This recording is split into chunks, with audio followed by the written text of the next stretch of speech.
It was a moonless night, and the forest behind our village came alive with the sound of whispers, low, angry murmurs that made your skin crawl. I sat by my fire, staring into the shadows, when a blood-curdling scream ripped through the night. It wasn't the sound of an animal. It was human. My chest tightened, and I froze.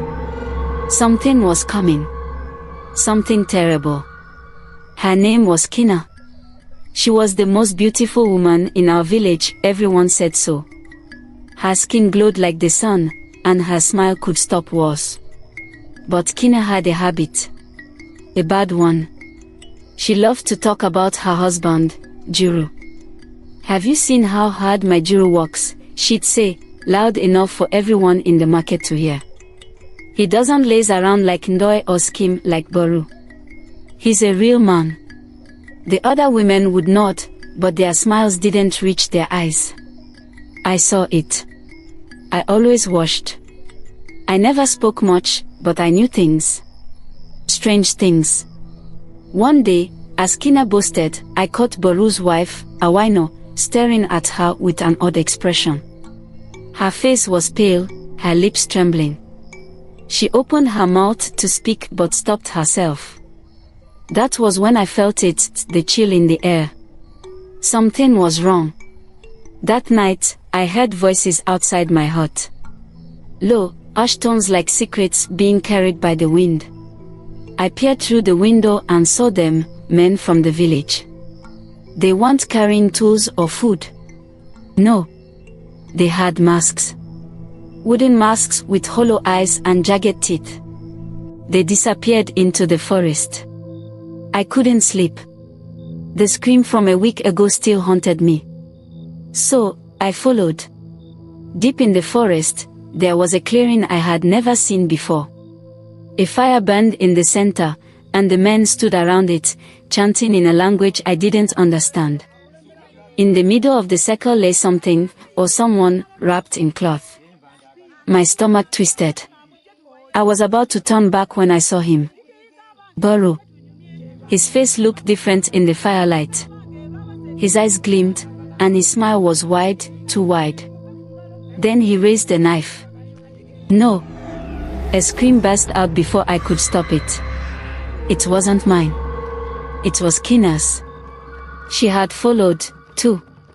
"Kina, go back." I hissed, but she ignored me. She stepped into the clearing, and the chanting stopped. "What are you doing here?" she demanded, her voice shaking but loud. Boru turned to her, the knife still in his hand. He didn't look surprised. "You shouldn't have come, Kina," he said softly. "What is this?" she yelled, pointing at the wrapped figure on the ground. Boru's smile faded. The other men said nothing. "This," Boru said, pointing to the bundle, "is why your Juru is alive." Kina froze. "What are you talking about?" Boru walked closer. "You always compare us to Juru, don't you? Always saying how hardworking he is, how perfect he is. Do you even know how he survives in this village? How any of us do?" Kina shook her head, her hands trembling. "We pay the price," Boru whispered. "Every month, we bring it a gift. In return, it gives us wealth, power, health. But the gift must bleed." I saw it then. The figure on the ground moved. It wasn't wrapped in cloth. It was a child. Kina screamed. "No.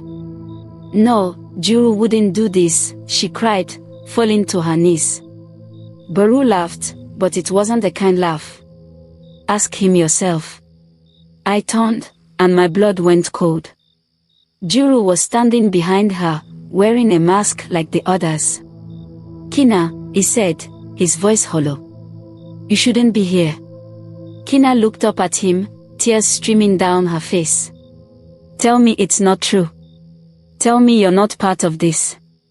But Juru didn't answer. Instead, he walked toward the fire.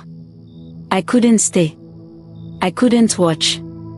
I ran back to the village, my heart pounding like a drum. The next morning, Kine didn't come to the market. Her house was silent, the door shut tight. But I saw her once, a few days later, by the river. Her beauty was gone. Her eyes were sunken, her skin pale. She didn't speak to me, but she didn't need to. She knew now. The screams never stopped, though.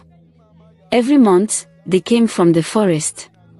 And every month, I wondered who the next gift would be.